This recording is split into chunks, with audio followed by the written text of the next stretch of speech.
आज की कक्षा अगले आयाम तक पहुंचे और एक नई ऊंचाई प्राप्त करे, उसके लिए बहुत ज़रूरी है कि मैं आप लोगों से कुछ सुनता चलूं। आप लोगों से पहले भी बात हुई है काफ़ी सारे विषयों को लेके कि हम लोग अपने सिलेबस को लेके कितने सीरियस और कहाँ तक पहुंच रहे हैं। तो ये आप सभी लोगों को समझना होगा कि आपका इनपुट विषय के प्रति कितना शानदार है, वो बड़ा ज़रूरी है। अपने विषयों को समझिए और जितना हो सके अपने विषयों के प्रति तारतम्यता बिठाए रखिए। होमवर्क का क्रम चल रहा है लगातार। मेरे पास प्रतिदिन व्हाट्सएप से संदेश आते हैं। कुछ संदेश ऐसे होते हैं जिनको देख के बहुत शानदार लगता है, जैसे राधा तिवारी जी का जो कार्य है वो सराहनीय है। उन्होंने संदेश भेजा, काफ़ी सारे संदेशों को उन्होंने मैंने फोटो खींच खींच के भेजा। और जो जिस किताब के ऊपर उन्होंने कॉपी रख रखी है अपनी, जो कॉपी है इनकी, वो किताब मेरे इनिशियल सर की है। जो मेरे मतलब यदि वो इंटरव्यू मेरा नहीं लेते यूनिवर्सिटी में, जब एडमिशन हुआ मेरा, राधा जी, तो वही मेरे बोर्ड के अध्यक्ष थे, जिस बोर्ड के सामने मुझे पेश होना था। हमारी यूनिवर्सिटी में एडमिशन पहले इंटरव्यू, फिर पहले रिटन एग्जाम, फिर इंटरव्यू, फिर मेडिकल से होके गुजरता था। तो वही बोर्ड के अध्यक्ष थे और उन्होंने जो सवाल पूछा, और उन्हीं के कारण से मेरा करियर जो है वो आज इस ऊंचाई तक है। तो he was the first man taken my interview. Gayatri Guruvendra ma'am को आप देख रही हैं, वो और उनके पतिदेव अमृतलाल गुरुवेंद्र सर की किताब पे आप भेजी, तो मुझे बड़ा अच्छा लगा। मैंने आपकी सारी जो आपने लिखा है वो सब पढ़ा भी। ठीक है, अच्छी परिभाषाएं लिखी हैं। उपनिषदों का इसमें आपने थोड़ा सा उपयोग ज़्यादा कर दिया है। आपको चाहिए कि थोड़ा सा तथ्यपरक चीज़ों में और जो मॉडर्न साइंसेज, हालांकि 35 लोगों का अगर आपने परिभाषा दिया है तो ये बेटर है। मुद्दा ये है कि आपको याद रहना चाहिए। इसके अलावा एक बहुत अच्छा लेख लिखा है चंदन चौधरी जी का भी संदेश मुझे प्राप्त हुआ, और उनके द्वारा भी चीज़ें लिखी गई हैं। और थोड़ा सा चंदन जी, मैं आपसे भी अनुरोध करूंगा कि विशाल इसे थोड़ा सा थोड़ा थोड़ा डैश दे के और आगे हो गए नहीं कक्षा में है। हाँ, तो इसे थोड़ा सा इसके विषय में भी लिखो। जैसे अगर आपसे पूछ लिया जाए कि ये ट्रिपेनोसोमियासिस क्या होती है, तो आपके लिए कठिन हो जाएगा, है ना। अगर किसी से भी पूछ लिया जाए कि ट्रिपेनोसोमियासिस जो डिजीज है वो किस परजीवी के कारण से होती है, तो आप खुद ही भूल जाओगे जब तक लिख के फोटो खींच के भेज दिए हो। लिखवाने का मतलब ये है कि आपके दिमाग में बैठ जाए। पहले किसी चीज़ को पढ़ते हैं, उसे अपने दिमाग में बैठाते हैं, फिर अपने शब्दों में उसे उतारते हैं ताकि वो भूले ना। ठीक है। तो ये एक आपके लिए संदेश है। बाकी अन्य लोगों का भी जो लेख मुझे मिला है वो ठीक है, सराहनीय है। आप लोग चलते रहिए, ठीक गति से चल रहे हैं। गति सबसे ज़्यादा जरूरी है आपकी। आपका अप्रोच बहुत मायने रखता है, किस माइंडसेट से आप अपनी चीज़ों को लेके आगे बढ़ रहे हैं, ये बड़ा ज़रूरी है। आज हम लोग चूंकि ये आज इस कक्षा में दो कक्षाओं को मैंने इन्वॉल्व कर दिया है, एक और बैच है जो हमारा पिछले का घंटे का 7 से 8 का, उन्हें भी आमंत्रित किया है। तो अब थोड़ा सा हम लोग मैं आप सभी लोगों को बता दूं, आज हम लोग अपने अगले यूनिट की तरफ आगे बढ़ रहे हैं। हम लोग आज हठ योग के विषय में जानेंगे। अभी तक मैंने आप लोगों को अष्टांगा और मंत्र योग, ज्ञान योग के विषय में बहुत सारी बातें बता दी हैं। परंतु आज हम लोग सबसे क्रूशियल विषय जिसको बोला जाता है और बहुत मार्मिकता से भरा हुआ विषय है हठ योग। मार्मिकता से भरा हुआ इसलिए मैं इसको मानता हूँ क्योंकि जिस श्रृंखला ने इसे आज मतलब अमली जामा पहनाया हुआ है, असल में वो श्रृंखला उसके इतर भी एक बहुत बड़ी लाइन है जो भुलाई जा रही है, या नव आगंतुकों से, जो नव योग शिक्षक हैं उनके उनके माइंडसेट से चीजें निकलती जा रही हैं और वो सामने नहीं है। बेसिकली मेरे कहने का मतलब ये है। तो ऐसी चीजों को अब हम लोग किस तरीके से देखते हैं, क्या उसका फुटस्टेप्स क्या क्या है, इन सारी चीजों को ढूंढ के निकालना और फिर सामने लेके आना एक एक बड़ा कार्य है। और ये छात्रों के ऊपर होता है। यस, हम लोग इस दिशा में आगे बढ़े हैं, हठ योग के अध्ययन के दिशा में। उसके पहले एज यूजुअल जो हमने एक लेगेसी शुरू की है कि प्रतिदिन कोई ना कोई किसी ना किसी ऋषि के विषय में या किसी ना किसी व्यक्ति के विषय में बताएगा। अच्छा, एक चीज और मैं आपसे आपको सिर्फ एक उदाहरण देना चाहता हूँ। जो अभी मैंने नाम लिया इतना सारा, आप में से कोई ऐसा है जो महादेव मिश्र के विषय में जानता है? हठ योग की लेगेसी में महादेव मिश्र के विषय में कोई नाम सुना हो कभी? हम्म। नहीं सुना ना? यही वो लेगेसी है जो गायब हो रही है। जो लोग पिछले कई दिनों से पढ़ रहे हैं योग, उनसे अनुरोध है कि कभी आपको मौका मिले तो पढ़िएगा। महादेव मिश्र के विषय में एक बड़ा अच्छा श्लोक, मतलब उनके विषय में एक युक्ति कही जाती है। कहा जाता है, महादेव मिश्रादि सकल तार्किक वाद जन्य जय लक्ष्मी विराजमान। ये आपको पता है, हठ योग में एक एक राइवल इंसान मैं किसी को मानता हूँ, वो कौन है? जो बड़ा बहुत सारी नई नई चीजें गढ़ा करते थे, बताया करते थे। हठ योग में देखो, घिरण संहिता, प्रदीपिका, ये तो आपका क्लासिक टेक्स्ट टेक्स्ट के तौर पर स्थापित हो चुका है, क्योंकि यूनिवर्सिटीज ने इसे ही प्रमोट किया।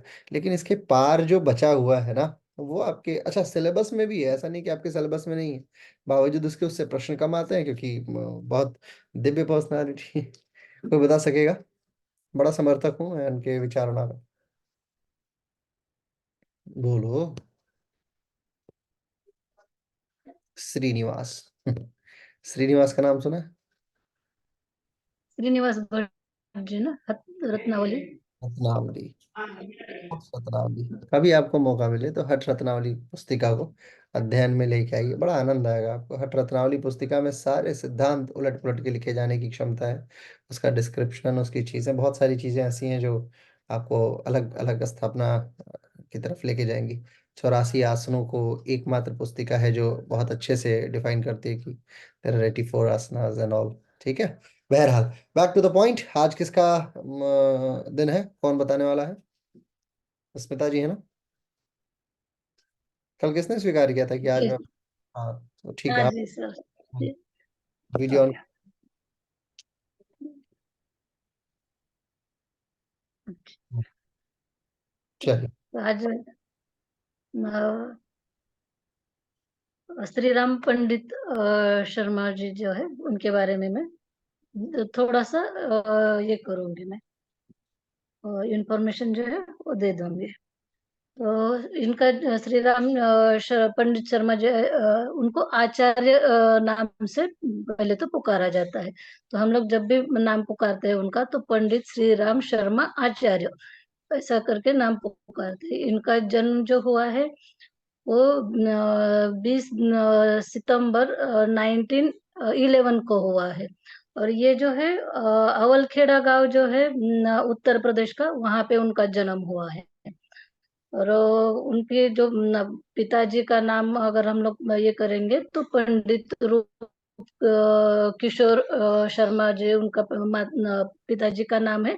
और माता जी है, उनका नाम जो है दान कुंवर करके नाम माता जी का है।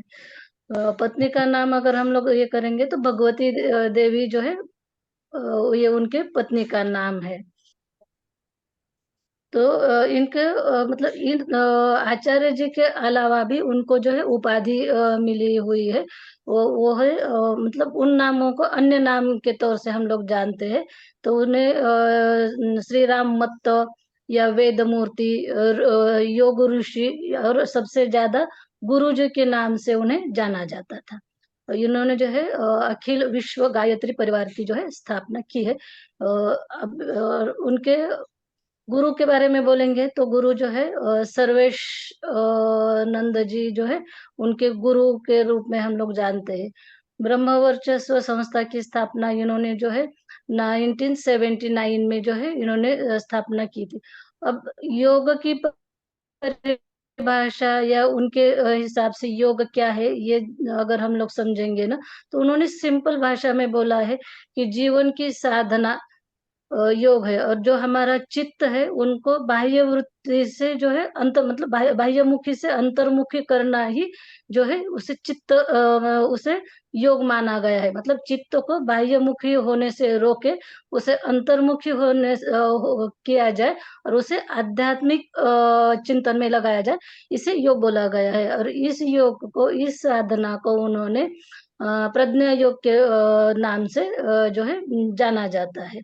अब जो प्रज्ञा योग का या गायत्री परिवार की जो स्थापना की है, वो उन्होंने साधना, जो ध्यान की साधना है, उनका प्रचार करने के लिए, उनकी शिक्षा कर देने के लिए जो है वो की है। तो उन ध्यान में ना 5 ध्यान प्रमुख वो आते हैं। एक तो पहला सविता ध्यान, फिर आता है ज्योति अवतरण का ध्यान, दिव्य अनुदानों का ध्यान, कुंडली का जो प्राणाग्नि है उसका ध्यान बोला जाता है। और फिर लास्ट का जो ध्यान होता है कुंडली जागरण के बाद, रसानुभूति ध्यान के बारे में उन्होंने चर्चा की गई है।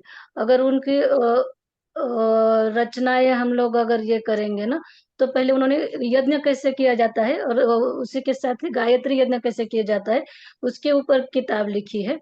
फिर पहले हम लोगों को व्यक्ति निर्माण करना चाहिए, व्यक्ति के बाद परिवार बनेगा और परिवार के बाद जो है समाज बनेगा और समाज के बाद युग बनेगा, ऐसा उनका एक विचार था। तो इसके बारे में उन्होंने अलग अलग बुक लिखी है, मतलब व्यक्ति कैसा निर्माण होगा तो व्यक्ति निर्माण का एक बुक लिखा है उन्होंने, परिवार निर्माण के लिए एक बुक लिखा है, समाज निर्मिति के लिए बुक लिखा है और युग निर्मिति के लिए बुक लिखा है। तो छोटे बच्चों के लिए संस्कार कैसे होने चाहिए इसके बारे में बाल निर्मिति का बारे में एक बुक लिखा है। और सबसे ज्यादा उन्होंने वेद और दर्शन के बारे में जो है प्रेरणादायक कथाओं के रूप में जो है उन्हें प्रस्तुत किया गया है। तो उसका भी एक प्रेरणादायक कथाओं का एक संच है या गाथा है, हम लोग ऐसा मान सकते हैं। अब शर्मा जी जो है आचार्य, ये मतलब ब्राह्मण इसमें कुटुंब में जन्मे हुए थे। तो ब्राह्मण में ना उपनयन संस्कार जो है वो महत्वपूर्ण होता है। उपनयन संस्कार में भी जो यज्ञोपवीत धारण करने के जो संस्कार होता है वो सबसे ज्यादा महत्वपूर्ण होता है। और ये संस्कार जो है पिता जो है मतलब गुरु के स्थान पे होता है, और वो गायत्री मंत्र का ये दीक्षा देके अपने भी पुत्र को शिष्य बना के उसे वो यज्ञोपवीत पहनाता है। तो ये जो विधि है ये विधि उनके पिता ने ना करके मदन मोहन मालवीय ने ये विधि जो है उनकी की थी। मतलब उनके, अगर हम लोग बोलेंगे आध्यात्मिक गुरु ये चर्चा करेंगे तो मदन मोहन मालवीय से उनको ये यज्ञोपवीत का संस्कार जो है वो हुआ था। फिर उनके उन्होंने जो है ना एक ये निकाला था, पत्रिका निकाली थी, अखंड ज्योति नाम की एक पत्रिका निकाली थी। वसंत पंचमी के दिन उसका जो है पहली बार प्रकाशन किया था 1938 में। और उसी के बाद जो है मत प्रहलाद नाम का भी एक जो है गाने का जो मतलब गीतों के लिए एक लेख लिखते थे एक पत्रिका में। जो गीत जो होते थे वो गीत जो है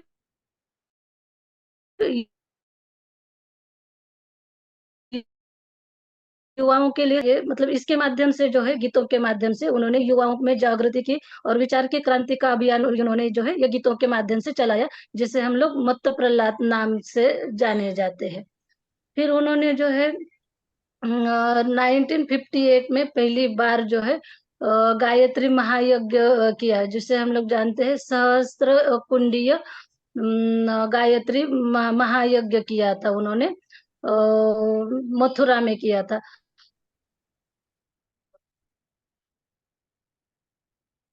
गए हैं मुंबई में, इस साल भी हो रहा है। तो सेम उसी धरती पे सहस्त्र कुंडीय गायत्री महायज्ञ जो है मथुरा में पहली बार हुआ था। तो उसके बाद जो हम लोग ये करेंगे,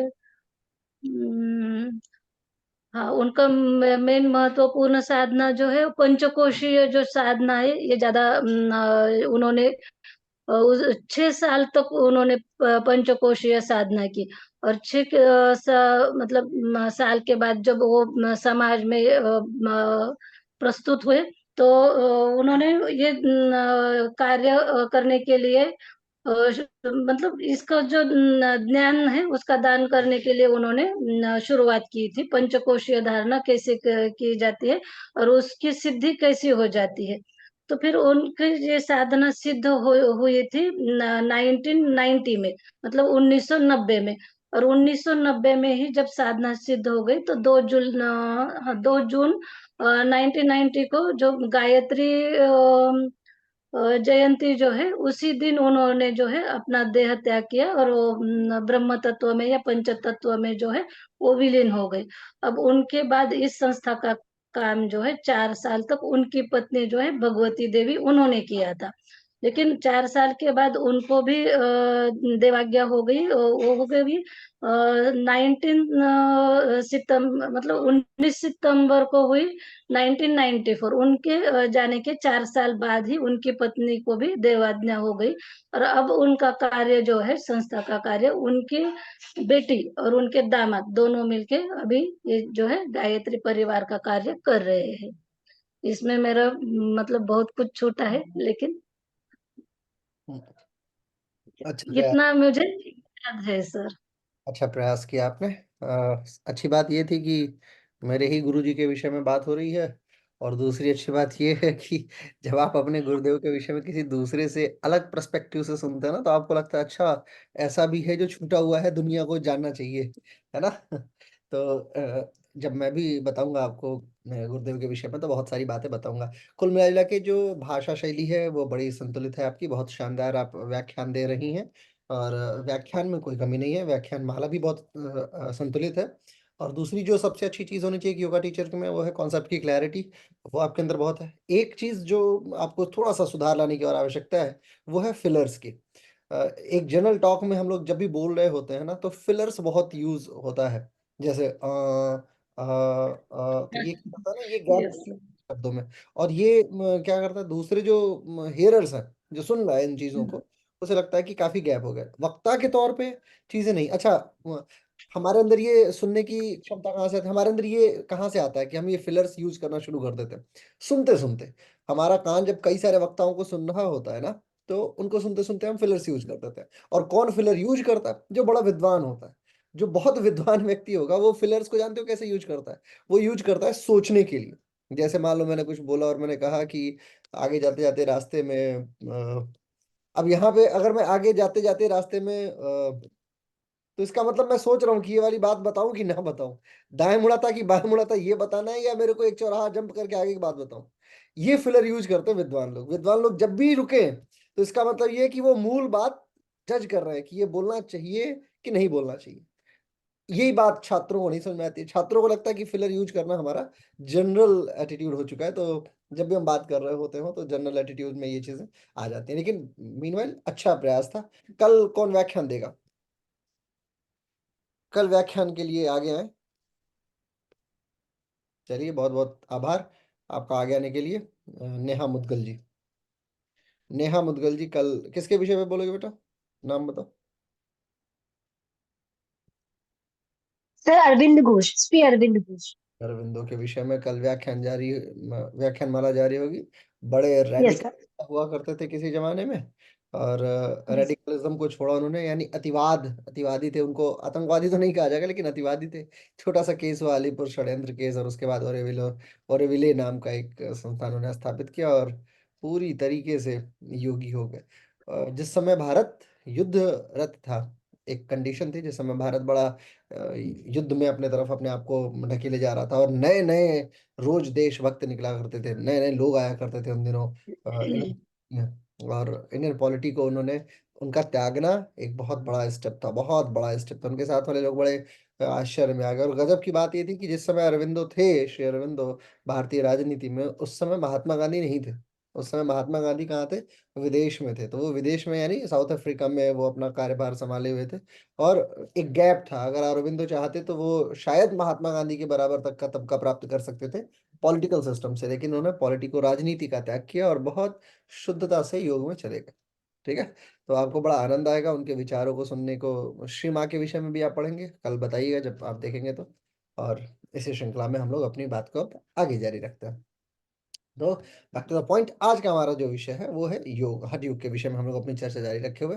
हठ योग वैसे आपके यूनिट 5 में प्रस्तावित एक पाठ है पूरा, और बहुत सारे प्रश्न इससे बनने की संभावनाएं होती है, बहुत सारे प्रश्न। ये सिर्फ यूनिट 5 मत मानो। अगर एक विद्वान व्यक्ति चाहे तो एनाटॉमी वाली यूनिट को छोड़ के बाकी सारे, एनाटॉमी में भी चाहे तो वो हठ योग को इन्वॉल्व कर लेगा। हठ योग और यूनिट 10, यानी यूनिट 5 और यूनिट 10 दोनों बहुत एसोसिएटेड यूनिट मानी जाती है, बहुत एसोसिएटेड यूनिट। और इसमें ऐसा कुछ भी नहीं है जो बदलता हो, क्योंकि 15 आसन अगर हमारे गुरुजी के लिए था, तो 15 आसन मेरे लिए भी है। ठीक है। हठयोग प्रदीपिका का अगर 15 आसन है, तो 15 आसन उनके लिए भी था, मेरे लिए भी है, और आगे आने वाली पीढ़ी के लिए भी रहेगा। जैसे बाबर जो था, वो फरगना का शासक था, तो वो फरगना का ही रहेगा, चाहे मैं पेपर दूं, चाहे कोई और पेपर दे, चाहे कोई और दे। समझे? यानी बाबर और जहांगीर और अकबर और शाहजहां जैसे जो उनका क्रम है, ऐसे ही राणा संगा का जो क्रम है, ऐसे जो इतिहास में घटित हो चुका है, वो वैसे ही रहेगा।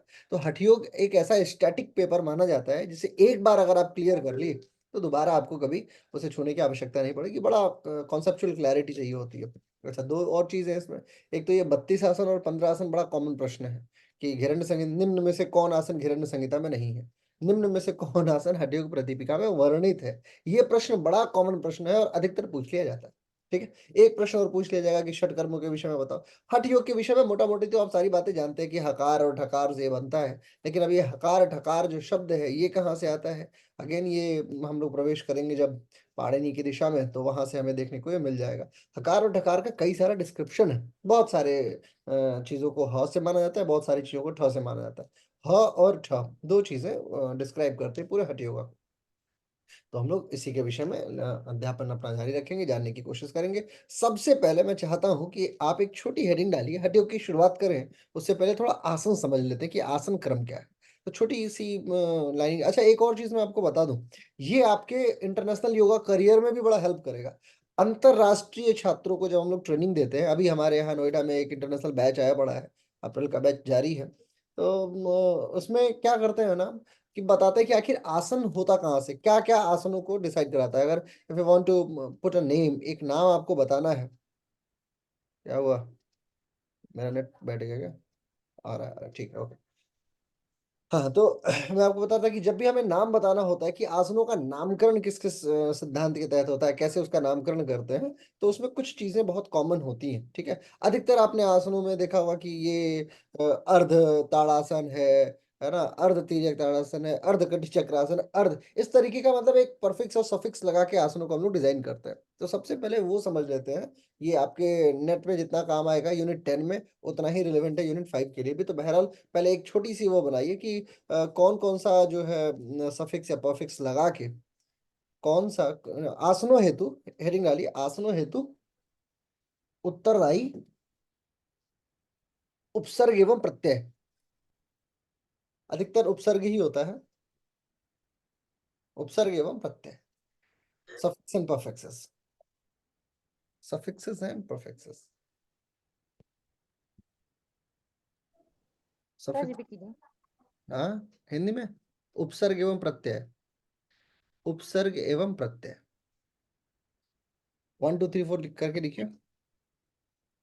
पहला है, सबसे पहला लिखिए आप, अधो, अधो, नंबर 1। नंबर 2, अर्ध, अधो, अर्ध। फिर एक, 1, एक। फिर द्वि, 2। फिर बद्ध, बाउंडेड, बद्ध। फिर प्रसारित, बद्ध का अपोजिट प्रसारित। फिर परिवृत, रिवॉल्व्ड, परिवृत। फिर होता है सुप्त। फिर होता है सालंब, सालंब, सपोर्टेड। फिर उपविष्ट, उपविष्ट, उपविष्ट, सीटेड इसे बोलते हैं बेसिकली। फिर होता है उत्थित, उत्थित, एक्सटेंडेड वर्जन ऑफ आसनास, उत्थित। विपरीत, इन्वर्जन या इन्वर्टेड, विपरीत। ठीक है, चलो, अब आपकी बारी है। एक एक नाम से एक एक जने जिसका इसका मैं नाम लेते जाऊंगा, कोई एक चुन लो और एक एक आसनों का नाम बताते जाओ इससे संबंधित। ये जो मैंने आपको लिखवाया है, इसका प्रयोग करके एक आसन का नाम आपको बताना है। फॉर एग्जाम्पल, जैसे अधो शब्द मैंने आपको लिखवाया, तो अधोमुख स्वानासना। ठीक है, शुरू करते हैं राधा तिवारी जैसे ही। अर्ध तिरंगासन। चलो ठीक है, नेक्स्ट, माही। अनम्यूट करो, पहले अनम्यूट करो। हम्म। अर्ध कटी चक्रासन। बहुत बढ़िया, अर्ध कटी चक्रासन। कैसे लगाते हैं अर्ध कटी चक्रासन? कमर के हाथ लगा के, पीछे हाथ लगा के पीछे झुकना। कौन बताएगा अर्ध कटी चक्रासन लगता कैसे?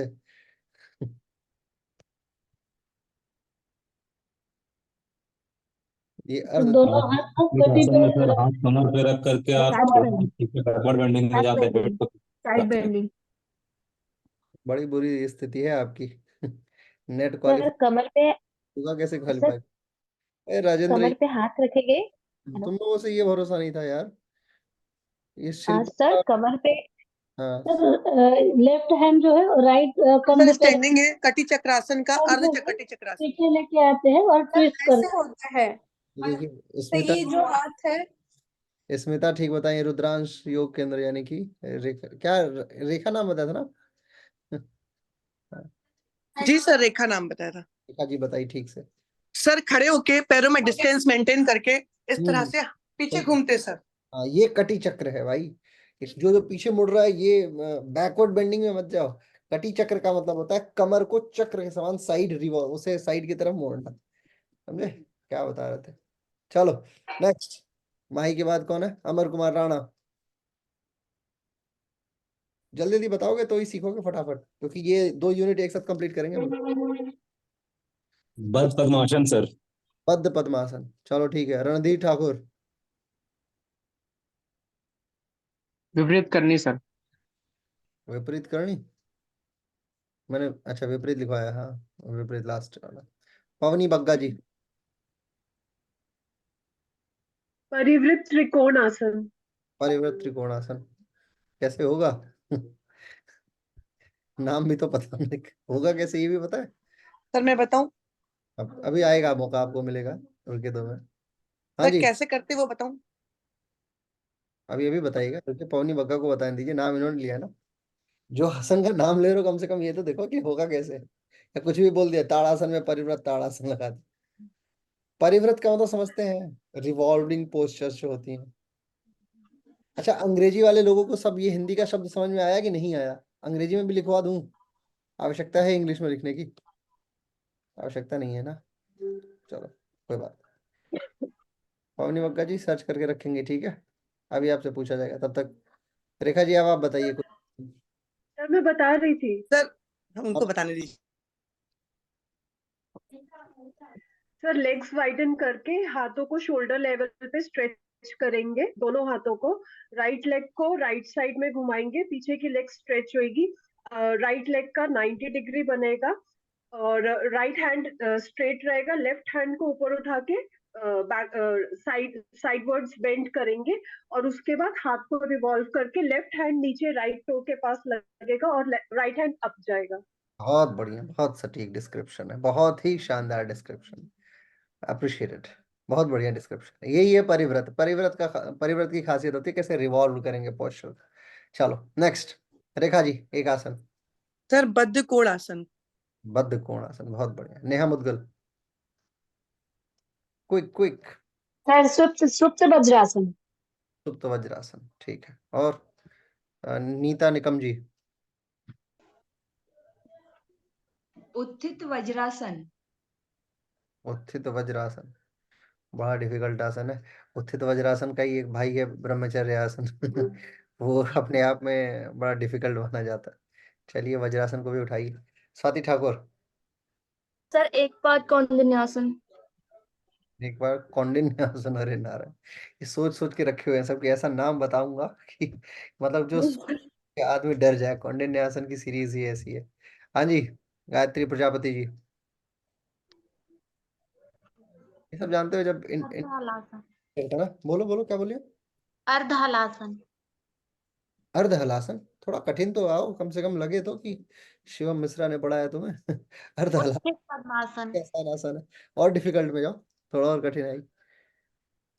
एक उत्थित पद्मासन है, बद्ध पद्मासन। ये तो दोनों हो गया। विपरीत करनी मुद्रा। ठीक। मुद्रा में पहुंच गई आसनों से। सोनल प्रकाश जी। अभी लेकिन सेटिस्फैक्टरी जवाब नहीं मिला गायत्री जी आपके यहाँ से। सोनल जी। हम्म, सर ज्यादा तो नहीं, परिवृत्त त्रिकोणासन। ठीक है, परिवृत्त त्रिकोण। त्रिकोण ऑलरेडी है तो परिवृत्त और हो जाएगा, थोड़ा और कठिन हो जाएगा। ममता तिवारी।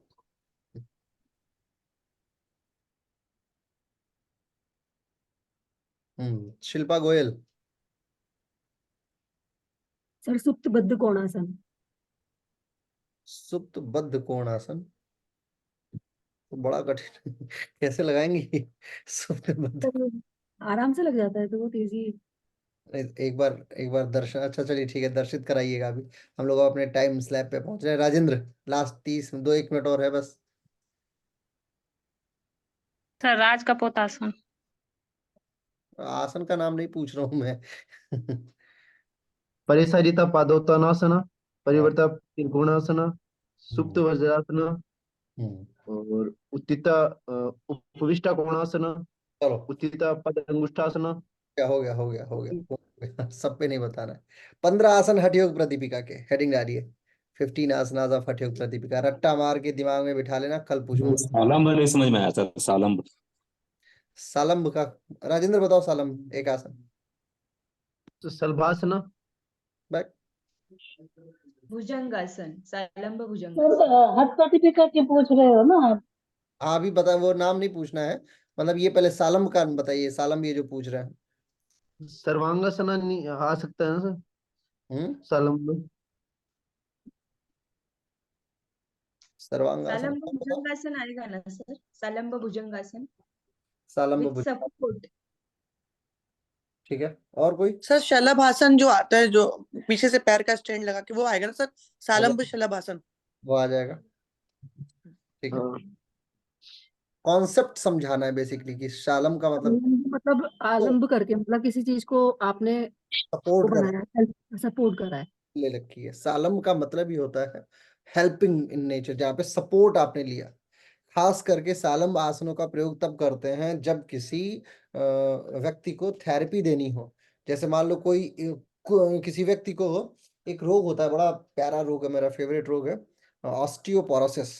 किसी को हो जाए, ठीक है, फेवरेट है का मतलब मेरे को ना हो ऑस्टियो, बड़ा यूनिक रोग मानता हूं मैं। यूनिक इसलिए कि उसमें छींक दो जोर से तो हड्डियां टूट जाती हैं। ऑस्टियोपोरोसिस की एक खासियत है, अगर जोर से आपने छींक दिया ना तो हड्डी टूट जाएगी। अब अगर ऐसी इतनी कमजोर हुई पड़ी हैं हड्डियां, तो आसन कैसे कराओगे? क्या आसन कराओगे? उस समय में सालंब सीरीज हेल्प आती है। उस समय सालंब सीरीज जो है उसका प्रयोग करते हैं हम लोग, कि सालंब का प्रयोग कैसे करा जाए, क्योंकि वहां पे आपको फुल सपोर्ट में ही रखना है। अच्छा एक और चीज, ये जितना आयंगर योगा है ना, ये पूरा पूरा सालंब सीरीज का ही तो क्या कहते हैं, अगला अगला वो है व्याख्यान। उन्होंने सालंब सीरीज पे ही अपनी पूरी न्यू जो है उनकी सालंब पे ही है, सपोर्ट सपोर्ट सिस्टम पे ही। ठीक है। जब हम लोग जैसे भुजंगासन लगाते हैं तो हमने हाथ रखा और पूरा खींच दिया, अगर हाथ हमारा पूरा 90 डिग्री है तब तो वो सालम नहीं, नॉर्मल है। लेकिन अगर हमने एल्बो से उसे मोड़ दिया अपने हाथ को और फिर अपने आप को हल्का सा टर्न करा, तो वो सालम में चेंज हो जाता है।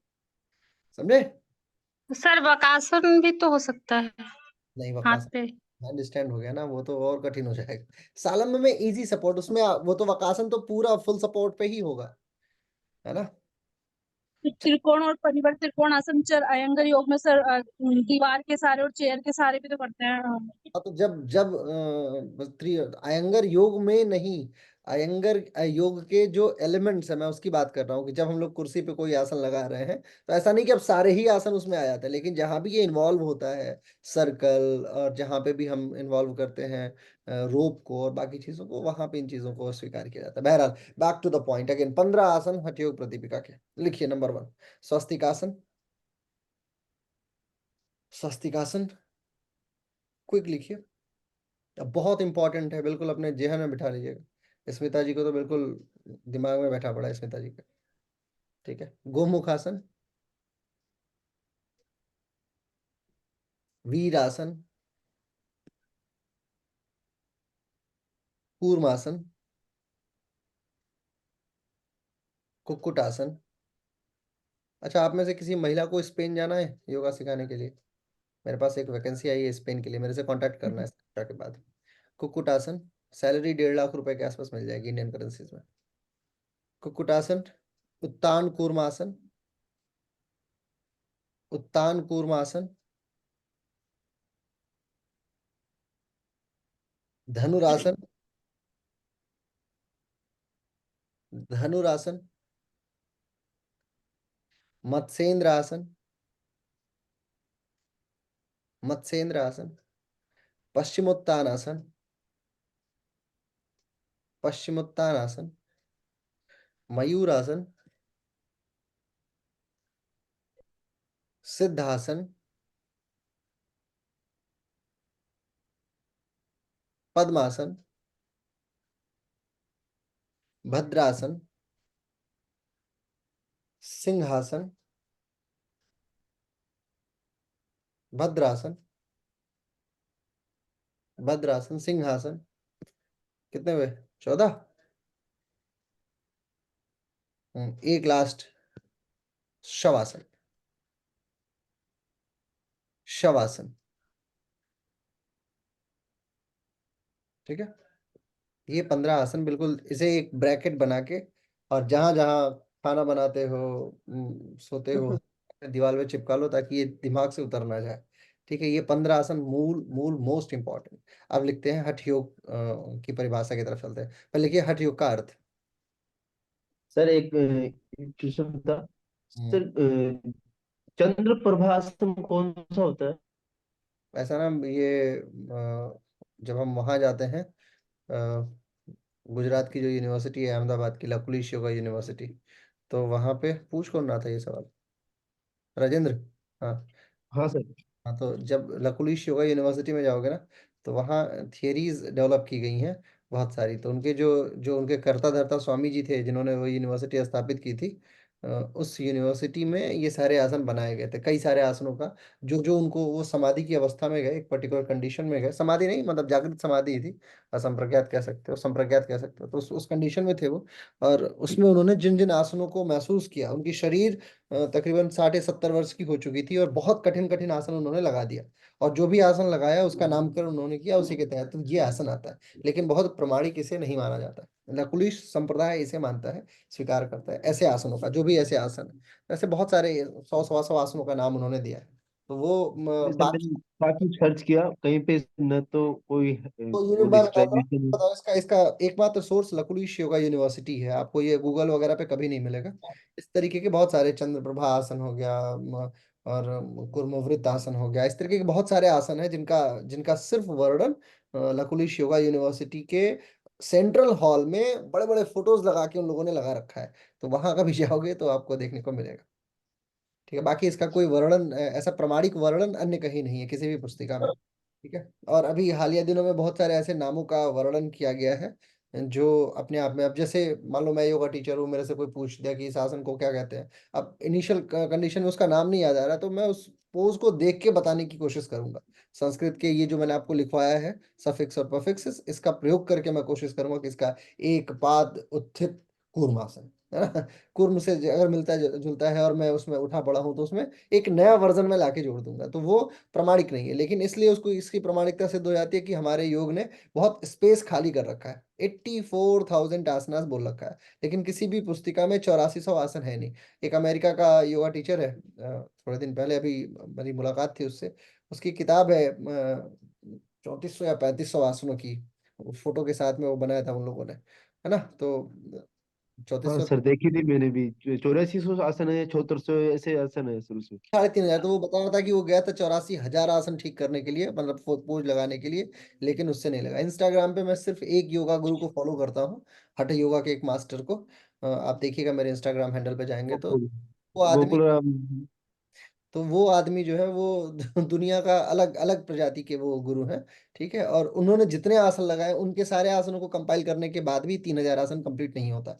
जबकि वो उनकी उम्र तकरीबन 45-50 साल के आसपास तो होगी ही, और बहुत सारे आसन उन्होंने ऐसे लगा रखे हैं कि जिसकी कल्पना भी आप नहीं कर सकते। 45 साल 50 साल की उम्र में जिन आसनों का उन्होंने वर्णन किया, जिस तरीके से उन्होंने लगाया है, वो दुनिया में अपने आप में यूनिक है, ऐसा कोई आसन नहीं लगाता। तो हठ योग में लेकिन ये कि हमारे पास स्पेस बहुत ज्यादा खाली है।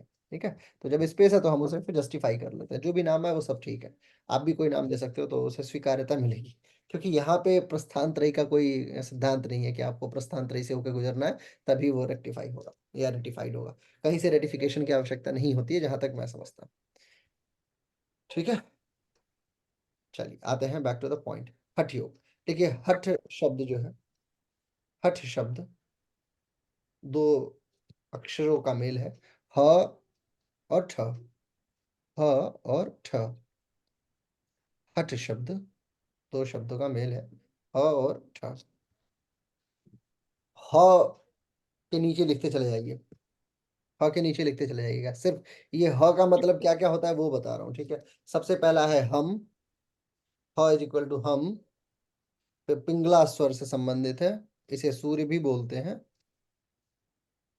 पिंगला, फिर सूर्य, इसे ही ग्रीष्म का कारक भी माना जाता है, यानी हीट एनर्जी के लिए उत्तरदायी है। फिर से कहना, ये पिंगला के आगे लिखना है सूर्य या फिर नीचे लिखना है? आगे नीचे दाएं बाएं कहीं लिखो, ह का मतलब ये सब है, ठीक है। हाँ हाँ। पिंगला, सूर्य स्वर, ग्रीष्म, पित्त का कारक है ये, पित्त, पित्त दिन का घोतक है, यानी दिन को दर्शित करता है, डे, दिन। शिव उत्तरदायी है इसके लिए।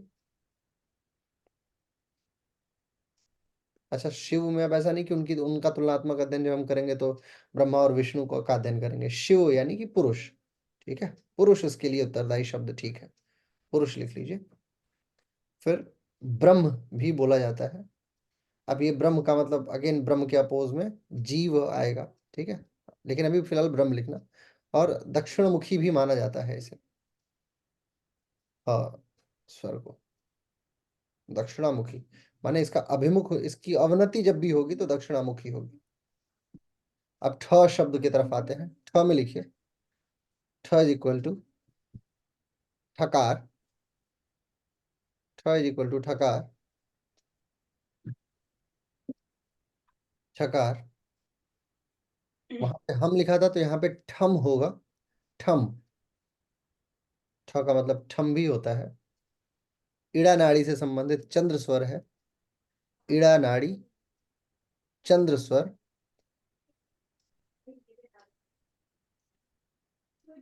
शीत का कारक है ये। अच्छा, एक और सूचना है 7 बजे वाले बच्चों के लिए, जब तक हम लोग वापस अपने सिलेबस पे आएंगे तब तक आपको कंपाइल करके कक्षाएं करनी पड़ेंगी, है ना, 8 बजे वाली कक्षा में, क्योंकि आपके सिलेबस से यहाँ मैच रहेगा मामला। तो एक ऐसा हुआ कि ये हफ्ता पूरा हम लोग एक साथ निकालेंगे इसमें, ठीक है। 7 के बजाय हम लोग 8 बजे से इसे ट्रेस करेंगे, ताकि जो भी इतिहास हमारा है उसे थोड़ा सा कंप्लीट करते हुए फिर वापस अपने मेन सिलेबस की तरफ प्रवेश किया जाएगा। हाँ, सूर्य स्वर, चंद्र स्वर, चंद्र स्वर के अलावा शीत का कारक है। फिर कफ प्रकृति होती है इसकी, कफ प्रकृति, कफ प्रकृति, रात्रि का घोतक है ये।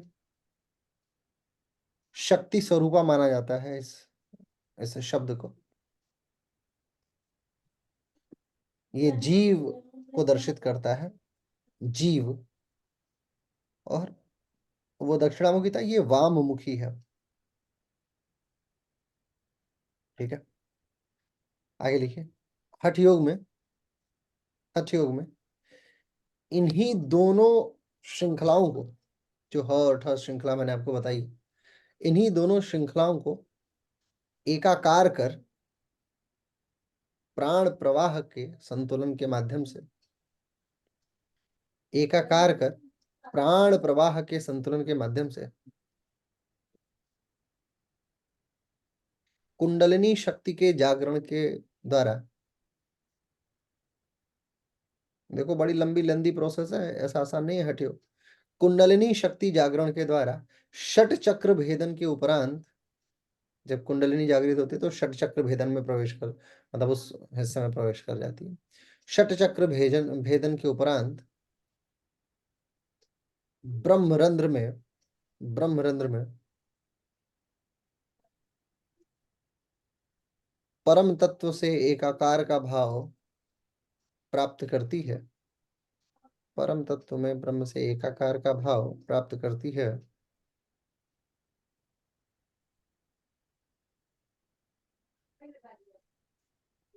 यही इसका मूल है, यही इसका मूल है। हठ योग में, आगे लिखिए, हठ योग में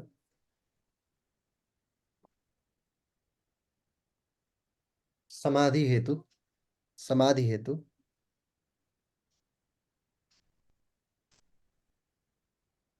शारीरिक क्रियाओं पे बल दिया जाता है, शारीरिक क्रियाओं पे बल दिया जाता है।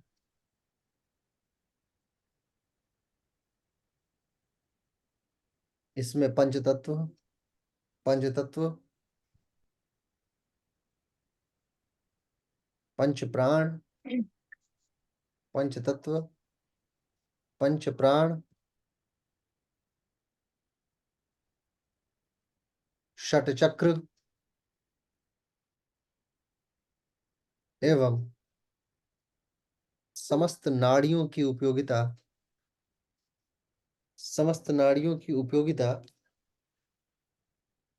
स्वीकार की जाती है, स्वीकार की जाती है। प्रमुख पुस्तकों में, प्रमुख पुस्तकों में 1 2 3 4 करके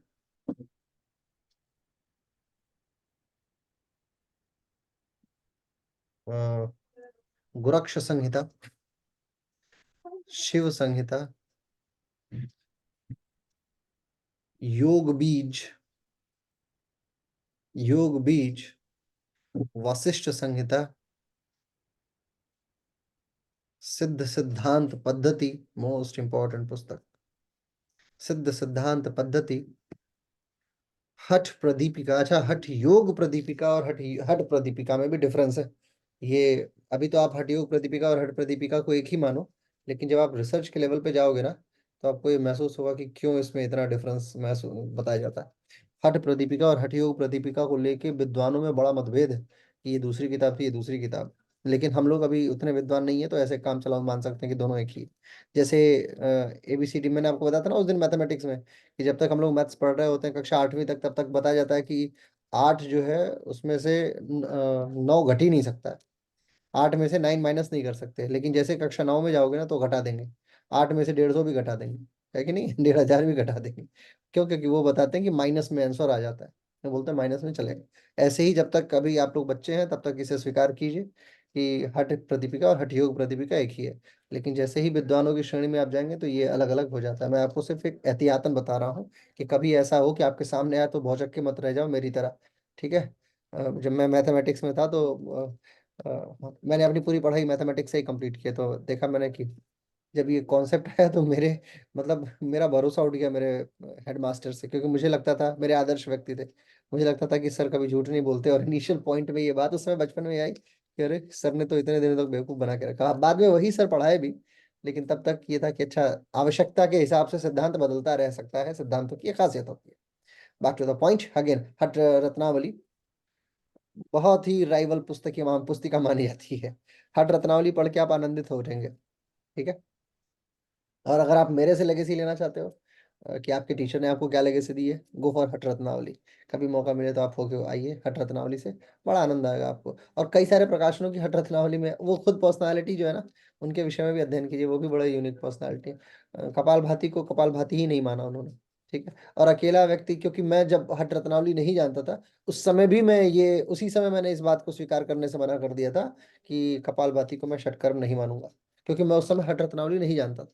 जिस समय कक्षा में मुझे पहले दिन जब फर्स्ट टाइम ये कॉन्सेप्ट आया कि देयर इज अ षटकर्म इन योगा, षटकर्म भी एक चीज होती है, उसमें नेति धोती नौली वस्ती त्राटक कपाल भाती होता है। जब कपाल भाती का नाम आया, तो मैंने हाथ उठा के बोला मैं नहीं मान रहा इस चीज को, ठीक है? तो हमारे गुरु जी थे, अब तो दिवंगत हो चुके हैं, और ईश्वर उनकी आत्मा को शांति प्रदान करे, बड़े शानदार व्यक्ति थे। उन्होंने कहा कि ठीक है, तुम ही नहीं बेटा, कोई और भी ऐसा है कि जो नहीं मानता है, लेकिन मेरा काम है इसको बताना, क्योंकि कोई और भी है जो इसे ही मानता है। कोई और इन द सेंस, हठ प्रदीपिका इसे मानती है ना, हिरण्य संहिता इसे मानती है, लेकिन हठ रत्नावली इसे नहीं मानती। तो उन्होंने कहा कि गलती तुम्हारी नहीं है, ये जन सामान्य की बात है। अच्छा, एक चीज और है कि जब सिद्धि की बात, अच्छा जब आर्ग्यूमेंटिव आप आर्ग्यूमेंट्स पे जाते हो कि प्राणायाम में क्या ऐसा है, अब ऐसा उज्जाई में ऐसा क्या है कि उसको प्राणायाम मान रखा है, ऐसी आवाज निकालना, ये कौन सी श्वास की क्रिया है? और वही कपालभाति जहाँ सांस ही चल रही है सारी चीजें, उसे प्राणायाम नहीं माना है। तो ये एक डिफरेंस क्रिएट करता है सोचने विचारने की श्रृंखला में। बट मीनवाइल हमें वही पढ़ना है, कभी भी अपना दिमाग नहीं लगाना है नेट में। जब आप प्रोफेसर बन जाना, तो अपने रिसर्च पेपर को जब आप लिखोगे, तो आपको जो लिखना है लिख के जाके उसको पास कराते रहना, जो लिखना है। ठीक है, उसके लिए आप अपने आर्गुमेंट्स पेश करो और जाके नए नए सिद्धांत सबमिट करो, लेके जाओ, जाके दो, और उस सिद्धांत को स्थापित होने का समय दीजिए। बाद में वो सेट होता है तो ठीक है, नहीं होता तो कोई बात नहीं। लेकिन जब तक नेट दे रहे हो, तब तक वही मानो जो बाकी लोगों ने कह रखा है। ठीक है, तो हठ रत्नावली, उसके बाद फिर घिरण्य संहिता। घिरण्य संहिता, गीता खुद, गीता में भी हठ योग का कुछ सिद्धांत देखने को मिल जाता है। ठीक है, दैट्स ऑल। बस इतना इतना आपके कोर्स सिलेबस में भी है, और इतने से ही आपका काम चल जाना है। गीता में भी कुछ सिद्धांत है। हाँ, गॉट इट। चलिए आगे बढ़ते हैं। अब आगे लिखिए, हठ योग की परिभाषाएं। हठ योग की परिभाषाएं। परिभाषाएं सबसे पहले गीता के हिसाब से लिखिए, गीता के अनुसार लिखिए। 4/29, 4:29 लिखिए। अपाने जुहितम प्राणम, अपाने जुहति प्राणम, प्राणे अपानम तथा परे, प्राणे अपानम तथा परे। क्या हुआ गायत्री जी, संस्कृत लिखने में कठिनाई? हाँ, लिखो उल्टा सीधा। व्हाट्सएप पे संदेश लिखेंगे अंग्रेजी में, तो हिंदी भाव सोच के तो कागजों पे लिखना तो कठिन होगा ही ना। है कि नहीं? कोशिश करो, जितना जितने तेज से अपने हिसाब से लिखने की कोशिश। गलती हो तो कोई बात नहीं। आगे लिखिए, प्राणापान गति रुद्ध्वा। प्राणापान गति रुद्ध्वा, यानी प्राण और अपान की गति को रुद्ध कर दे। गति रुद्ध्वा प्राणायाम परायणा। कौन सा अलंकार है? अलंकार जानते हो? देखो, बेसिक संस्कृत ऐसा है ना, बेसिक संस्कृत आपको पहले से ही आना चाहिए, तभी समझ पाओगे। हम लोगों का कि तो अपब्रिंगिंग, चूंकि बनारसी होने के नाते हमारे यहाँ धारा प्रवाह संस्कृत ऐसे ही मजाक मजाक में बोली जाती है, और ब्राह्मण परिवार से होने के नाते और भी चीजें बहुत आसान हो जाती हैं हमारे लिए। लेकिन जो लोग कभी जीवन में संस्कृत सुने ही नहीं, उनके लिए बड़ा कठिन होता है ये सब्जेक्ट। मैं भी जब पहली बार योग पढ़ने के लिए जा रहा था, तो योग करते थे वो अलग चीज है, लेकिन जब कॉन्सेप्ट आया ना, तो पहले हफ्ते तो ऐसा लगा कि अरे बाप रे, क्योंकि मैं साइंस साइड का स्टूडेंट था। मतलब 12वीं कक्षा बहुत अच्छे मार्क्स के साथ, फिजिक्स और केमिस्ट्री मैथ इससे ही, और यूपी बोर्ड में मतलब जिले में रैंक थी अच्छी। लेकिन जब आप एकाएक पहुंचते हैं संस्कृत के देश में, तो आपको लगता है ये क्या चीज नहीं आ गई।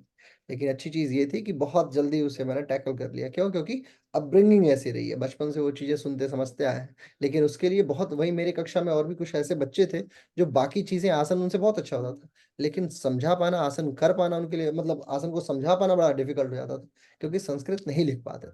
और संस्कृत लिखने का एकमात्र तरीका है, वो है संस्कृत व्याकरण। कक्षा 8वीं की व्याकरण की किताब लेके आइए और बेसिक सिद्धांत समझ जाइए। अनुप्रास क्या है, अनुप्रास कह रहा हूं, अलंकार क्या है, छंद क्या है, दोहा क्या है, सोरठा क्या है, बरवे क्या है, कैसे संस्कृत में रूप क्या कैसे चलता है, लकार क्या चीज होती है। तो ये सब समझ जाएंगे तो ये संस्कृत भी आपको समझ में आने लगेगी, खुद शब्द आपको अर्थ बताया करेगा। आगे लिखिए, गीता हो गया ना। आगे लिखिए, सिद्ध सिद्धांत पद्धति के अनुसार। अर्थ इसका लिख लीजिए पहले एक बार, अर्थ तो लिखा ही नहीं ना। अर्थ लिख लीजिए इसका। प्राण और अपान वायु को, प्राण और अपान वायु को, प्राण और अपान वायु को प्राणायाम के अभ्यास के द्वारा मिला लेना ही हठ योग है। मिला लेना ही हठ योग है। आगे लिखिए, सिद्ध सिद्धांत पद्धति के अनुसार। अब ये सब हिंदी में लिखना होगा, ठीक है? आप लोग संस्कृत वाला होमवर्क के तौर पे छाप लीजिएगा, मैं हिंदी में बताता हूँ। देखिए, हकार, हकार अर्थात सूर्य स्वर, हकार अर्थात सूर्य स्वर, ठकार अर्थात चंद्र स्वर, ठकार अर्थात चंद्र स्वर,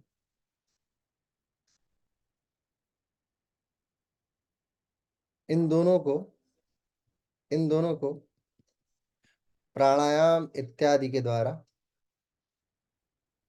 प्राणायाम इत्यादि के। अच्छा, ये जो सिद्ध सिद्धांत पद्धति का ये सूत्र है, इसी पे मैं 3 दिन लेक्चर ले सकता हूँ आपका। सिर्फ ये जो आदि शब्द इन्होंने यूज कर लिया ना, प्राणायाम आदि के द्वारा, ठीक है, ये अपने आप में बड़ा क्रूशियल शब्द है, क्योंकि आदि में मतलब बाकी अन्य और चीजें हैं जिससे आप इसको मिला सकते हो।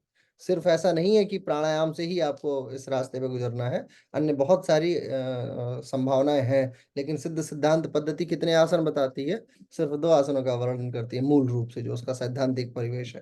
तो जो उसके 2 आसन दिए गए, 2 आसन है, उस सिद्धांतों के अलावा बहुत सारा स्पेस ऐसा रहता है, यानी आसनों पे इंफेसिस नहीं है इसका सिद्ध सिद्धांत पद्धति का।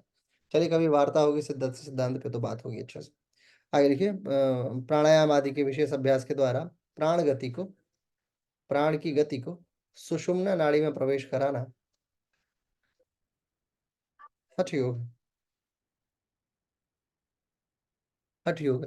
अच्छा, अब इसका उद्देश्य, अगेन बात आती है कि क्या ये परिभाषा पूर्ण है कि नहीं है, क्योंकि सिर्फ हठ योग का उद्देश्य इतना बता दिया कि आप उसमें प्रवेश करा दीजिए, प्राणायाम को प्रवेश करा दीजिए, बात खत्म, है ना। यानी कि आप जैसे ही यानी जो आपका अभ्यास है, आपने सूर्य स्वर और चंद्र स्वर को विभिन्न अभ्यासों के द्वारा सुषुम्ना में प्रवाहित करा दिया, इतना में आपका काम खत्म हो गया क्या?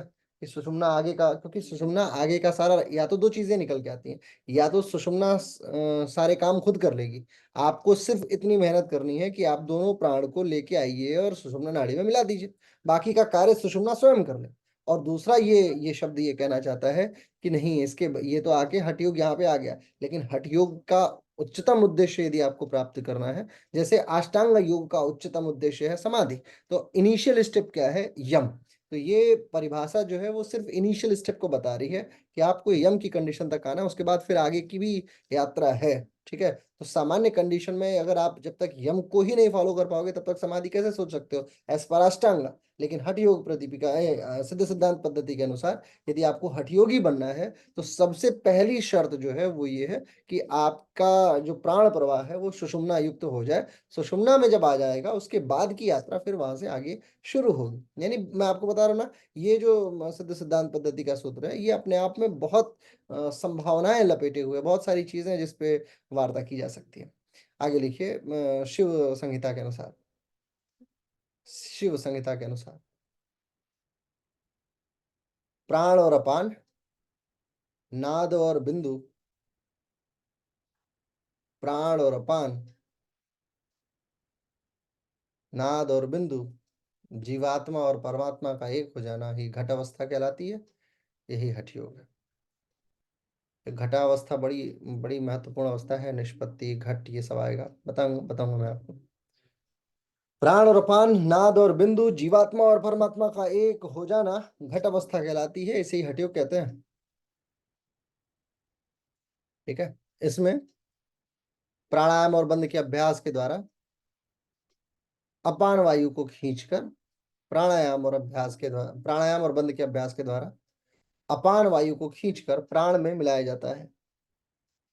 यही हठ योग साधना कहलाती है, यही हठ योग साधना कहलाती है,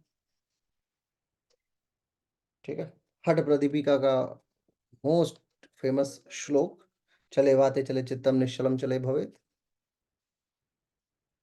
देखिए, हठ योग प्रदीपिका के अनुसार वायु के चलायमान होने पे चित्त चलायमान होता है।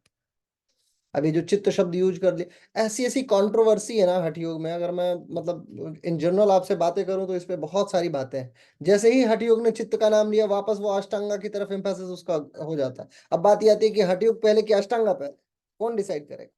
कभी किसी लेक्चर में ना, जनरल जब किसी व्याख्यान में आप मुझे सुनेंगे, तो मैं आपको इन सारी बातों से रूबरू कराऊंगा, जब सामने ऐसी जनता बैठी हो जो मेरी बात को काट भी सके, ठीक है, यानी उसके पास भी साक्ष्य हो, तो मैं आपको ये सब बताऊंगा कि कैसे ये कौन कौन श्रेष्ठ का, या श्रेष्ठता की भावना क्यों नहीं योग में, कि मैं बड़ा कि तुम बड़े, ये होगा कि नहीं होगा, होना चाहिए कि नहीं होना चाहिए, ये भी डिफाइन करना है। क्योंकि हठ योग प्रदीपिका ने जैसे ही चले वाते चले चित्तम कह दिया, और चित्तम से वापस, यानी चित्त शब्द ही अष्टांगा का है ना, योगश्चित्त वृत्ति निरोधा, यहीं से शुरू होती, तो हठ योग और अष्टांग योग कहीं ऐसा तो नहीं कि दोनों एक ही दूसरे हैं, बाद में इसको अपने अपने लाभ के लिए बांट दिया गया हो, और या पतंजलि योग सूत्र ने ही हठ योग की निष्पत्ति की हो और उसे उनके सूत्रों को अलग अलग तरीके से डिसाइड करके लिखा गया हो। क्योंकि कई बार ऐसा देखा गया कि जो तीसरा अध्याय है पतंजलि योग सूत्र का, उसमें से बहुत सारे श्लोक गायब प्रतीत होते हैं, है ना। तो वो जो श्लोक बीच का उड़ा हुआ है उसे ही देखना है वो कहाँ से आता है, क्योंकि पतंजलि योग सूत्र 1904-5 के आसपास में प्रकाशित होने के लिए पहुंची थी। तो जब वो पहुंची तो जितने भी उसके रेफरेंसेस किताबों में दिए गए हैं उन्हीं को एक जगह एकत्रित करके और पतंजलि योग सूत्र छाप दी गई, उसे ही हम लोग पढ़ते हैं। लेकिन यदि और रेफरेंसेस, कुछ ऐसी भी रेफरेंसेस, अब ये तो बड़ा गर्क उस बख्तियार खिलजी का जिसने नालंदा जला दिया, नालंदा अगर रहती ना, बिहार अगर नालंदा को सेव कर गया होता, तो आप समझिए कि आप बहुत सारी चीजें अलग तरीके से पढ़ रहे हो। बहुत सारे हेनरी कैवेंडिश को कभी हाइड्रोजन के फाउंडर के तौर पे आप नहीं पढ़ते, फिर आप कभी इलेक्ट्रॉन थियरी को ये नहीं पढ़ते कि टॉमसन उसके लिए उत्तरदायी। तो भला हो या बुरा हो, जो भी हो, अब ईश्वर जाने उनकी क्या कल्पना थी, या तो उन्होंने ही लिखवाया और उन्होंने मिटा दिया, कि मूर्खों के हाथों में लगाने से बढ़िया है कि खत्म कर दो पहले ही, खुद ही कोशिश करें, है ना। तो कोशिश कीजिएगा कभी आपको मौका मिले ये डिफाइन करने का, और किसी विद्वान टीचर से पूछिएगा इस बात को, अगर आपको लगे तो, कि ये चित्त शब्द प्रयोग कर लिया, चले वाते चले चित्तम, तो ऐसा तो नहीं कि कहीं जो स्वात्माराम थे वो प्रबल अष्टांगी थे और उन्होंने हठ योगा को एक श्रृंखला के तौर पर स्थापित किया। बहरहाल हम लिखते हैं आगे, लिखिए। वायु के चलने से मन चलायमान होता है, वायु के चलने से मन या चित्त चलायमान होता है, और वायु के स्थिर होने से चित्त भी स्थिर हो जाता है। अब ये परिभाषा फिर एक कंट्रोवर्सी को जन्म देती है। एक नहीं स्मिता जी, बहुत सारे श्लोक है। मेरा पूरा वीडियो रिकॉर्डेड है, इस पे मैंने एक अपने यूट्यूब चैनल पे डाल रखा है। आप लोग को मौका मिले ना तो मेरे यूट्यूब चैनल पे जाइएगा। पहले मैं, अब तो समय नहीं मिलता, पहले जब मैं वियतनाम में था तो बहुत सारे श्लोक, मतलब जब दिन में खाली रहता था तो ऐसा कभी कभी मूड अच्छा होता था कि आज मुझे कुछ रिकॉर्ड करना है, बहुत सारे ऐसे सिद्धांत बोल बोल के मैंने रिकॉर्ड कर रखा है यूट्यूब पे अपने ही सुनने के लिए। तो आप भी उसे सुनिए, बड़ा आनंद आएगा आपको। हाँ, क्या है, वायु के चलने से चित्त चलायमान होता है और वायु के स्थिर होने से चित्त स्थिर हो जाता है। वायु के चलने से चित्त स्थिर हो जाता है। अब फिर वही कंट्रोवर्सी आती है कि ये स्वात्माराम ने कहीं ऐसा तो नहीं कि सिर्फ प्राणायाम पे ही बल दे दिया हो, हठियों को सिद्ध करने के लिए सिर्फ प्राणायाम उत्तरदायी हो, क्योंकि वायु के चलने से, शब्द वायु आ गया ना, यूज हो गया, वायु के चलने से चित्त, लिख लीजिए, वायु के चलने से, वायु के स्थिर होने से चित्त स्थिर हो जाता है। ठीक है, बस इसी अवस्था से होते हुए हठयोग प्राप्ति किया जा सकता है। आगे लिखिए, योग शिखोपनिषद के अनुसार, योग शिखोपनिषद के अनुसार सूर्य स्वर और चंद्र स्वर को समस्वर कर लेना, समस्वर कर लेना, और समस्वर के उपरांत प्राणवायु को, प्राणवायु को पूरक कुंभक रेचक प्राणायाम के द्वारा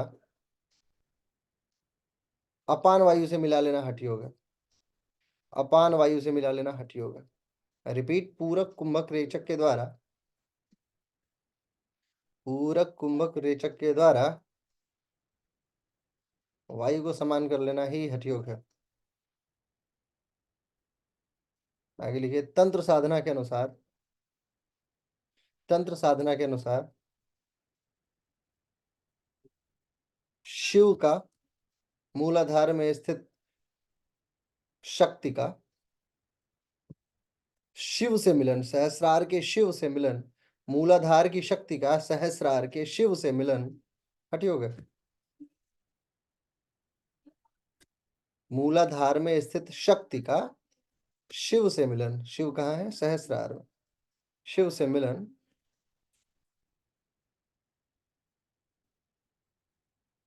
हठ योग है। अब हेडिंग डाल लीजिए, हठ योग के साधन,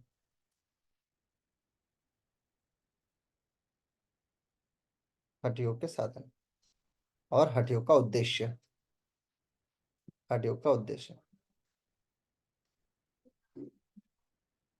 ठीक है, ये इस विषय पे कल लेक्चर जारी रहेगा। कल हम लोग हठ योग की मूल जो प्रति है, प्रकृति, परिभाषा इत्यादि इत्यादि, इन सबको समाप्त कर लेंगे और फिर आगे ये चर्चा जारी रहेगी। ठीक है, चलिए आज की कक्षा को भी यहीं समाप्त करते हैं। आज हम लोगों ने बड़े मूल विषय को तरीके से देखा है। हटियोग में थोड़ा सा धीरे धीरे बढ़ाने के पक्ष में हूँ, बहुत जल्दीबाजी में इसे खत्म नहीं करना। जो चीज़ जल्दबाजी वाली होती है उसे समाप्त कर देते हैं। थोड़ा थोड़ा समय लेके लिखोगे ना, एक आदत अपनी डाल लो, प्रतिदिन एक अपना छोटा सा टारगेट सेट करो, ठीक है। अपनी कॉपी में लाओ, कॉपी में कुछ लिखो कि आज मुझे 2 पन्ने पढ़ने हैं, एक की नोट्स बनाना है, एक एमसीक्यू या एक पीवाईक्यू सॉल्व करना है, योग के 50 प्रश्न लिखने हैं। ऐसे करके थियरी सेट कीजिए और एक दिन उसको अपने दिमाग में बिठा लीजिए, कॉपी में लिखिए पर डे का, और फिर उसे अंत तक रात के 12 बजे तक में किसी भी तरीके से सेट हिट करने की कोशिश कीजिए। जब तक आप पर डे अपने ऐसे उद्देश्यों को नहीं प्राप्त करेंगे तब तक आप जीवन में कुछ भी नहीं कर सकते हैं, यकीन मानिए। आपको पर डे का एक टारगेट रखना होगा और उस टारगेट को ही दिन में चलाते रहिए। एक चीज, दूसरी चीज, वो योगा टीचर जो प्रतिदिन कक्षा लेते हैं वो क्या करें कि जो भी चीजें मैं आपको पढ़ाऊं शाम को, उसे कल की पूरी कक्षा में, जो भी कक्षा कल आप ले रहे हो दिन भर में, उन तीनों चारों पांचों छह कक्षाओं में, 6 से ज्यादा कोई नहीं लेता होगा, कोई 7 लेता होगा ज्यादा से ज्यादा। 7 कक्षा यदि आप लेते हैं तो सातों कक्षाओं में इन बातों को बोलिए। सर आपको पता है क्लास कराते कराते गहरी सांस लीजिए, दोनों हाथ ऊपर नीचे।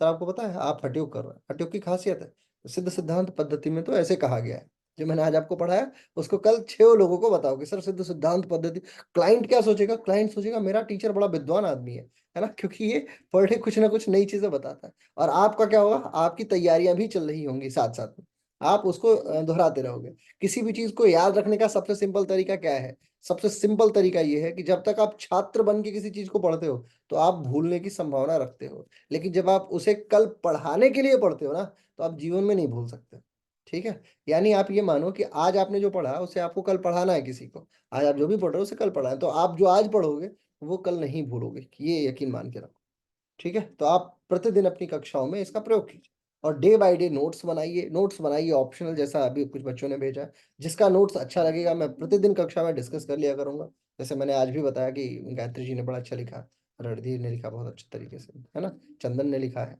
वैसे लोग जो प्रतिदिन लिख के भेजते हैं वो फोटो खींचो, कुछ नहीं करना है आपको, फोटो खींचो लिख के भेज दो। अगर मैं देख रहा हूँ व्हाट्सएप पे रिप्लाई नहीं कर रहा हूँ, इसका ये मतलब नहीं है कि मैं देख नहीं रहा हूँ, मेरी नजर में वो चीज़ है, ठीक है, कि मैं देख रहा हूँ आप क्या कर रहे हो, कैसे कैसे कर रहे हो। क्योंकि मेरे को पर डे गैलरी डिलीट करनी होती है, तो मैं देख के डिलीट करता हूँ कि क्या गैलरी में आया क्या गया, है ना।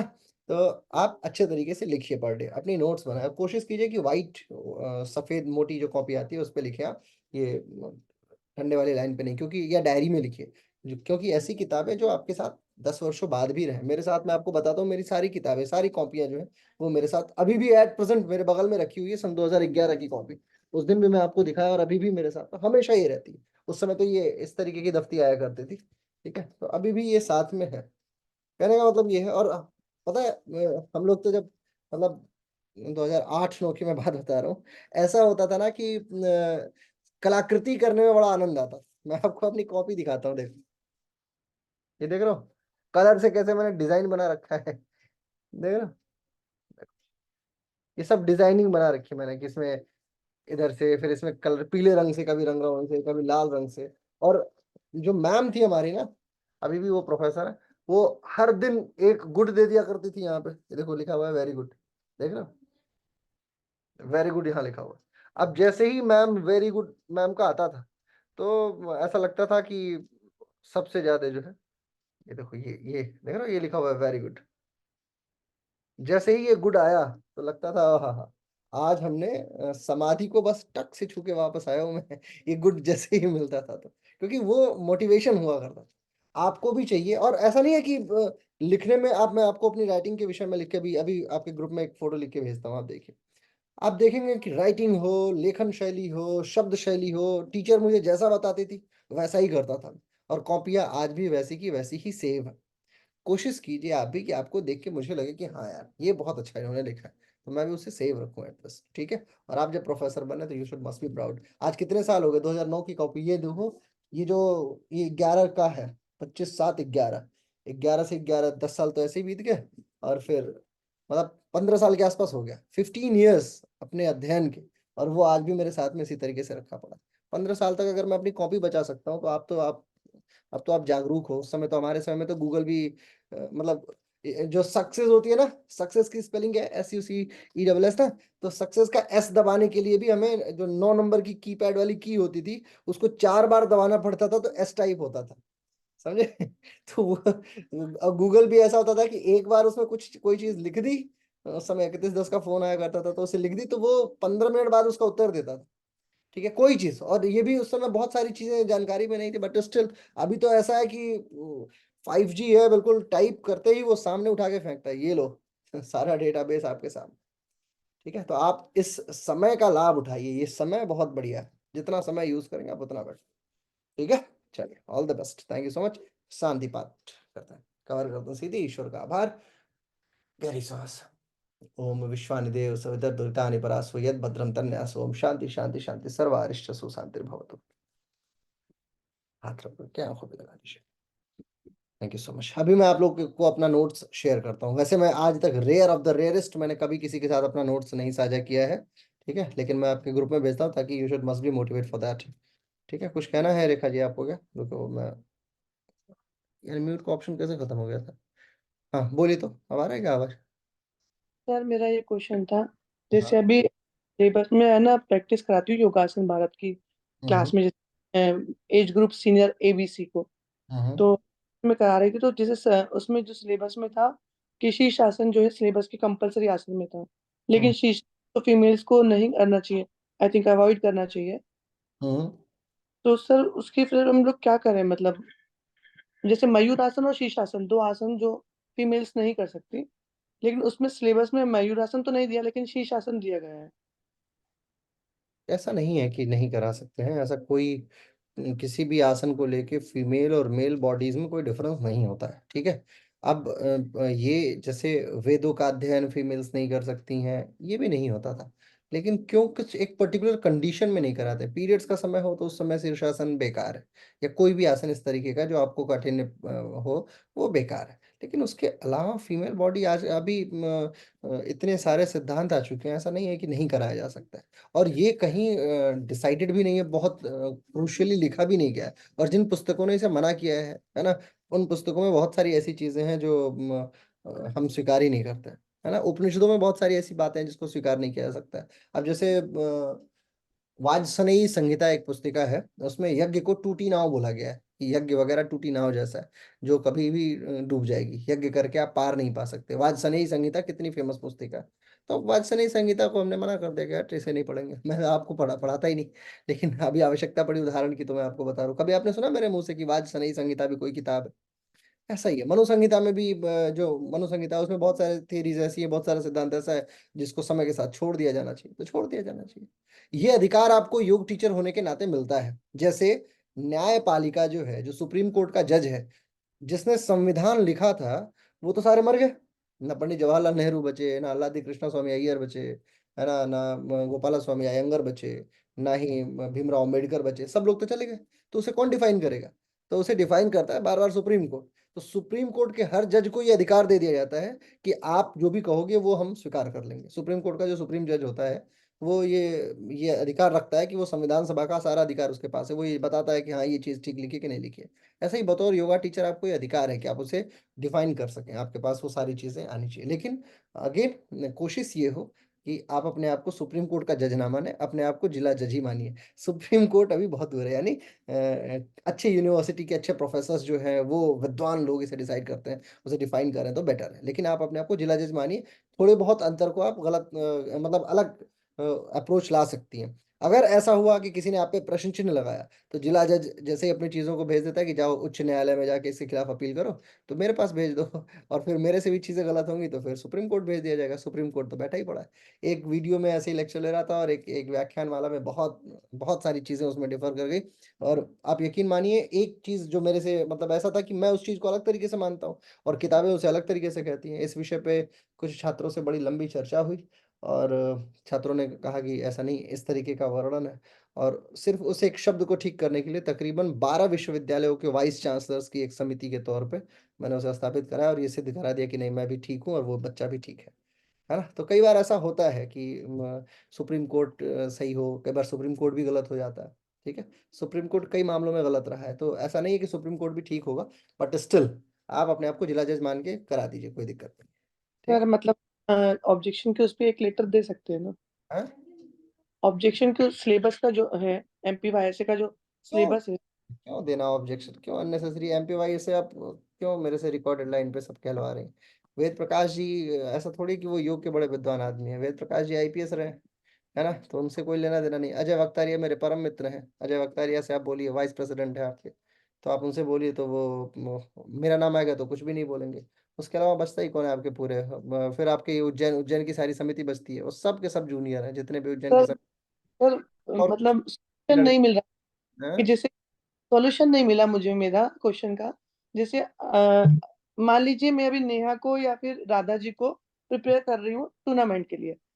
अब हम लोग हर जगह तो बोल नहीं सकते कि हमारे पीरियड्स चल रहे हैं और आप कंपल्सरी आसन में शीर्षासन ना रखें। तो बोलो, तो जयदीप आर्या को मैसेज कीजिए, बोलो कि ऐसा ऐसी ऐसी दिक्कत आती है, आप इसे कैंसिल करो।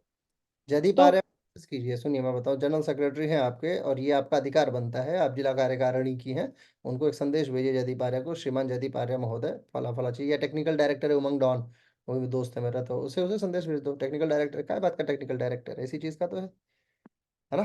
उसको उसको बताओ कि ये चीजें, और ऐसे ऐसे नहीं होना चाहिए, शीर्षासन को आप कंपलसरी आसन में से हटा दो और लेके आ जाओ। ठीक है, ये चैंपियनशिप वगैरह को इतना सीरियस मत लीजिए, हम लोगों ने अपना पूरा जीवन खपा दिया, सन 2000 से मैं हूं मैं इसमें। हाँ क्या शिवांगी, बोलिए। अभी एक चीज हो रही है, तो मतलब एक डिबेट डिबेट क्या सर, ऐसे ही कुछ लोग हैं जो थोड़ा वेस्टर्न हो गए घूम गए। एक ओल्ड वन है और एक मतलब यंग एज के, हमारे ही लोगों के एज के हैं। तो हम्म। मतलब दो अलग अलग लोग हैं, तो उनका बड़ा मतलब ये है, मेरे से अक्सर पूछते हैं तुम्हारा बॉयफ्रेंड है, या ऐसे कुछ क्वेश्चंस करते हैं। तो उनका बड़ा ये कहना है कि तुम एज ऑफ 27 में वर्जिनिटी को कैसे मेंटेन किया हुआ है, ऐसा क्वेश्चन। तो पहले तो मैं कहती हूँ कि मतलब ऐसे डिबेट चल रही थी कि वो मतलब दे रहे थे तर्क कि जो है ये हेल्थ के लिए नहीं अच्छा होता है, ये है वो है। तो मैंने तो पहले तो मेरे जो रूट्स हैं, मेरे वैल्यूज हैं, वो मुझे था। दूसरा बात करते हैं, तो वो अगर आप मेंटेन करना चाहते हैं तो वो आप हड्डियों के थ्रू कर सकते हैं। तो हम्म। इस पे डिबेट चल रही थी, तो सर वो बहुत ज्यादा मतलब एक तो योगा से ही रिलेटेड है, हम्म। तो वो बहुत ऐसा कुछ नहीं होता है।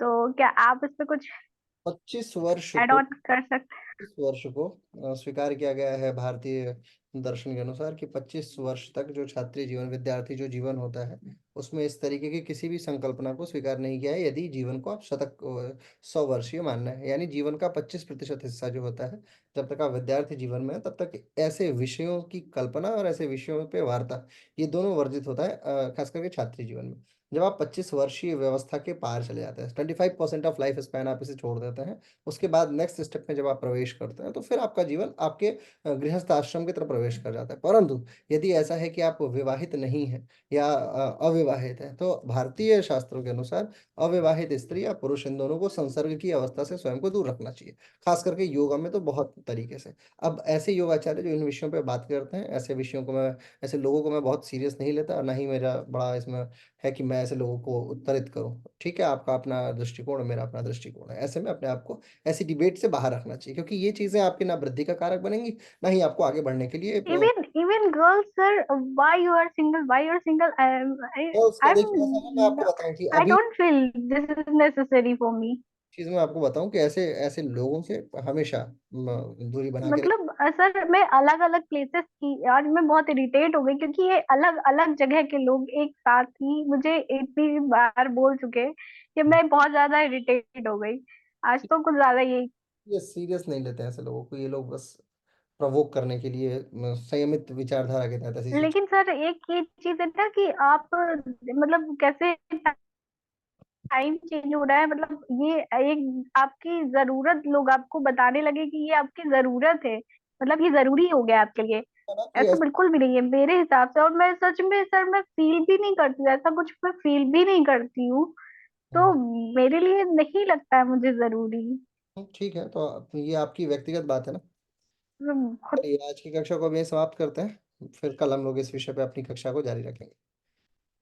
ठीक है। एक चीज और सर पूछना था, लेग बोन्स के लिए सर, वो जो होता है गठजोड़ जिसको बोलते हैं, लाइक ब्रेक जब होता है, सॉरी लाइक बोन्स ब्रेक होती हैं उसके लिए, तो क्या गठजोड़ हेल्पफुल होता है? गठजोड़ मैं नहीं जानता हूँ क्या चीज होती है। तो एक प्लांट होता है लंबा सा, वो ऐसे ऐसे मैं नहीं जानता कनेक्टेड होता है, उसको बोलते हैं लोग, बोन्स के लिए अच्छा होता है। नहीं नहीं, मुझे नहीं पता इस विषय में। ठीक है चलिए, तो मैं पूछूंगा एक बार, मेरे को मैसेज भेजना कौन सा फूड वो होता है, मैं देख के बता दूंगा। ठीक है चलिए।